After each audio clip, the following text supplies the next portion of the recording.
Jason here back, and this is a little bit of a personal one here for me.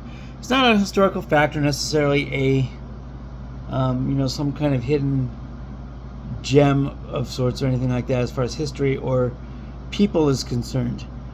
I wanted to do this one today. What if I told you where I would live in the United States if money was not an object?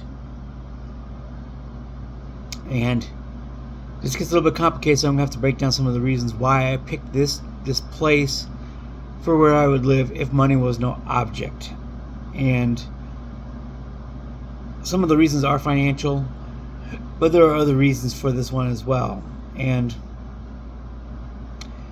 as you've seen on this channel before, I am in the process of writing a book. It was originally titled End the Simpidemic, but is now simply called Stop the Desperation and Start Winning. My guide for single men in needing to get them to stop basically putting women on pedestals and groveling for their attention and relationships. So let's say this book becomes a New York Times bestseller, but for some long shot miracle, although I really do believe in what I'm writing and I believe in what I'm saying, and I believe it's very even-handed. I definitely condemn the manosphere in this book, but I do condemn modern-day feminism as well at the same time. And I also condemn social media, because a lot of social media outlets, as I've said before, their entire business model is built on creating conflict and rage. If they can't, that's how they get their money and revenue, is by creating conflict and rage. And the recent Charlie Kirk shooting, I believe that there's a lot of blood on social media's hands for that, as well as that of State Representative Melissa Hortman here in Minnesota. Two distinct people on two distinct sides of the political divide who were both assassinated.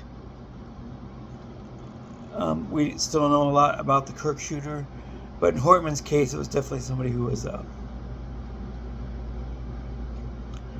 very extremist and very disturbed. So back to the original topic here at hand. Where would I live if money was no object, and if this book were to make me a millionaire, for example, multi-millionaire? Not that I'm counting on that happening, but a man can dream, can he?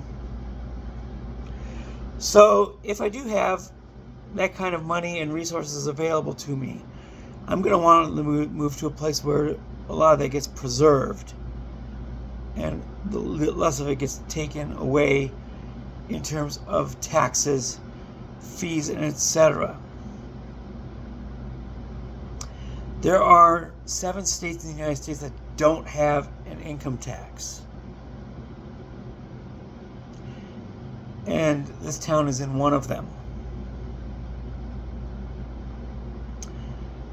However, you're going to also want to be I'm also going to want to be in a smaller town that has reasonable amenities and also just a peaceful, low crime way of living.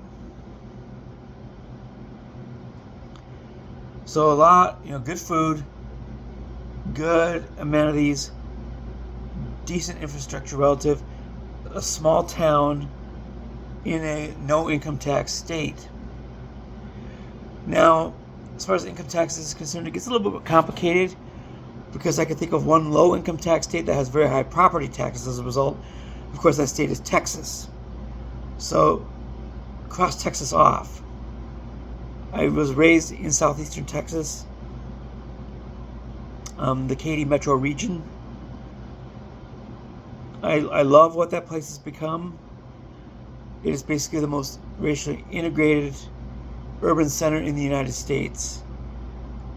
And by that, I mean not just necessarily diverse, but you move there and you're not guaranteed to necessarily live next to somebody of your racial or ethnic background. They're scattered across this region pretty evenly.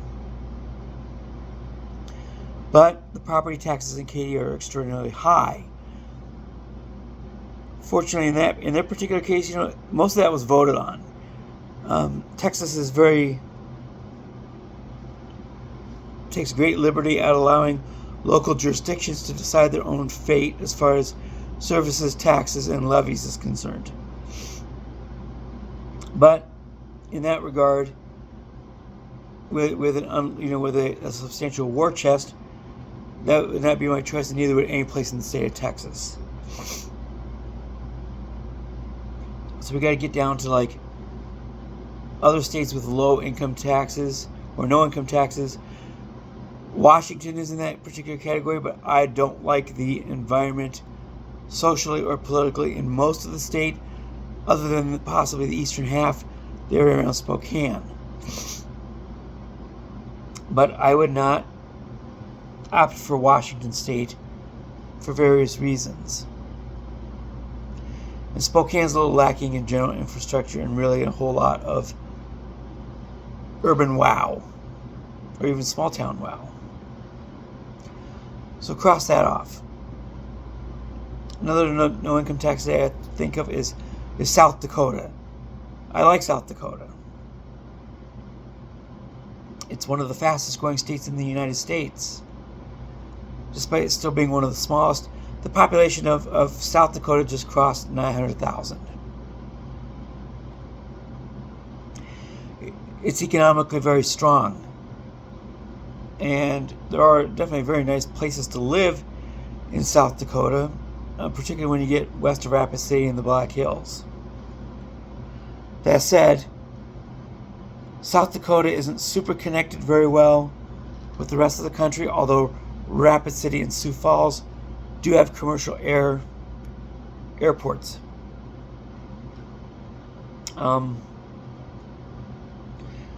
And they have more than the town of my choice. They have more connection in that regard. So, and obviously most of South Dakota is very safe. But there's not a whole lot. There isn't a super ton of quirky charm. Although one of my runner-up on my particular list is Deadwood, South Dakota. And having been to Deadwood and the Black Hills quite a few times, it would be an excellent choice.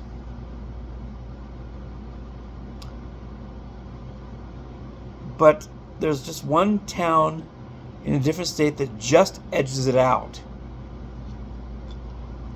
You know, this was a pretty tight race between Deadwood and my choice of town to move to with Millions from a Book. So, moving around the no income tax states. Florida is another one, but I'm not feeling that one at all, because higher crime in many of the urban centers to go along with. I mean, I grew up in the Katy region of Texas, and that muggy, humid climate is just not my speed these days. So right off that entire state. New Hampshire is an interesting one because it doesn't have really an income tax. It does have an income tax, but it's not for interest income, which would be for somebody who has a lot of money stashed away from a book, would be important. But the winters would just get to me. I don't like the winters in Minnesota as it stands. In my particular case, that would basically be an even trade. But New Hampshire has some very great towns and very splendid locales that could totally get into otherwise. So, rule out New Hampshire, mainly on account of climate. My choice of state also doesn't have a very great climate, but as opposed to some of the others, it is semi-arid to arid. A dry cold, of course, is a lot better than a damp cold. And South Dakota also falls into this category, but so does Wyoming. Wyoming is the least populous state in the country. Plenty of room to spread out. Crime is low. Violent crime is almost non-existent. Any crime there tends to be of the theft variety, particularly even amongst ranches, with cattle and things like that, and some property crime as well in some of the bigger towns. I don't even really call them cities because Wyoming doesn't really have any cities. Even the state capital, which is technically the largest city, is Cheyenne, with a population of barely over 60,000. And Laramie County, which Cheyenne is in, is a population that just crossed the 100,000 mark. The state as a whole has a population of about 550,000. It is the least populous state in the country. Now I'm looking at a lot of towns in Wyoming, and I'd be looking at areas that are outside of the actual towns themselves, but within a couple miles of them, to buy a significant chunk of land, to have a ranch house, and to spread out in. One town in Wyoming that gets a lot of credit, but maybe not as much to be famous on a national level, is Sheridan. Sheridan has a population of a little over 20,000. Sheridan County has a population of about 25,000. It's on the front of the Bighorn Mountains, and it is along Interstate 90, just south of the Montana border. Sheridan would be a phenomenal choice. Has a lot of very good Western culture to it. I've been in downtown Sheridan more than once. Very great place to live. And if my favorite choice was not available for whatever reason, Sheridan or Deadwood, South Dakota could possibly be the winners. But my choice, because of its history, it's a smaller town than Sheridan with about half the population of a little over 9,000. But it is on the route between Sheridan and Yellowstone National Park in the north central part of Wyoming. The winner of where I would locate in the country if money was not an object, if my book sold millions, my choice and my winner is Cody, Wyoming. Cody is the Old West. It is named after William or Buffalo Bill Cody. It is a western small town culture. Everybody knows everybody in this town. Has a lot of attractions related to Buffalo Bill. And because money's not an object, the cost of living in Cody, which is on the high side, would not be as relevant. However, the cost of living in Cody is not as relevant, is not as extreme as it is in the northwestern corner, another small town that borders Yellowstone National Park. That, of course, being Jackson, formerly known as Jackson Hole, which is next to Yellowstone and Grand Teton National Parks, and is the seat of the appropriately named Teton County. But Jackson is extraordinarily expensive, and even if I have a large amount of money to my usage or to my availability to move to a place, that might still be a bit too much even for myself. In Cody, you could probably get your land and a very good ranch house, probably somewhere between $1 million and $1.5 million. In Jackson, this costs double that. Jackson is where much of the super wealthy do live, and they've moved there for some of the same reasons I would pick Cody. But I don't want to be surrounded by a bunch of wealthy individuals.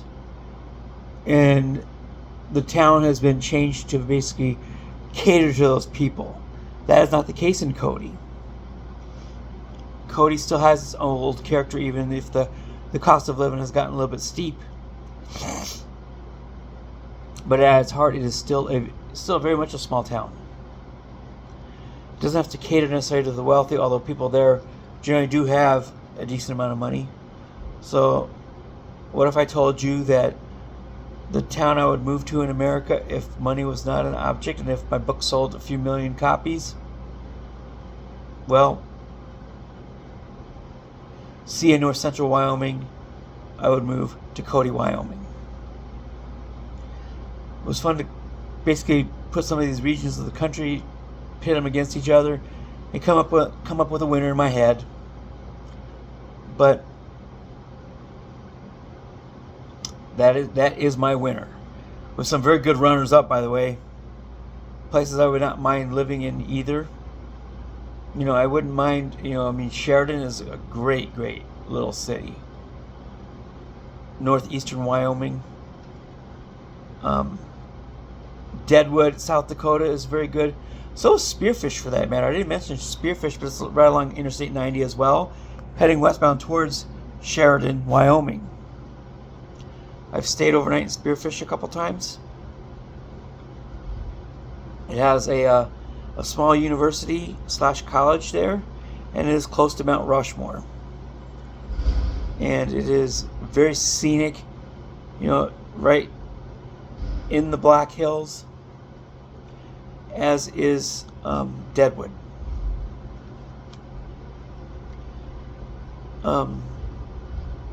North Dakota has also some choice locations that I could possibly pick as well. Most of them are in the western half of the state. I spent much of the late 1990s in Fargo. The state is full of very good people, just like South Dakota. But another potential runner-up on my list is Bismarck, and that's probably the biggest city that you'll hear in this video. But Bismarck is very scenic, and the great author John Steinbeck once had a quote about Bismarck and the city across the river, Mandan, with the Missouri River splitting between those two. That quote from Steinbeck is this: "This is where the map should fold." Implying on a paper map, which those are not very common these days. But this is where the map should fold. Right there between Bismarck and Mandan. Bismarck overlooks the Missouri River on the east side. Mandan overlooks the Missouri River to the west side. And one funny fact about this place: the time zone between the mountain time zone and the central time zone used to run through down the Missouri River between Bismarck and Mandan, with Mandan being in mountain time and with Bismarck being in central time, and which made bar close very interesting in these two cities.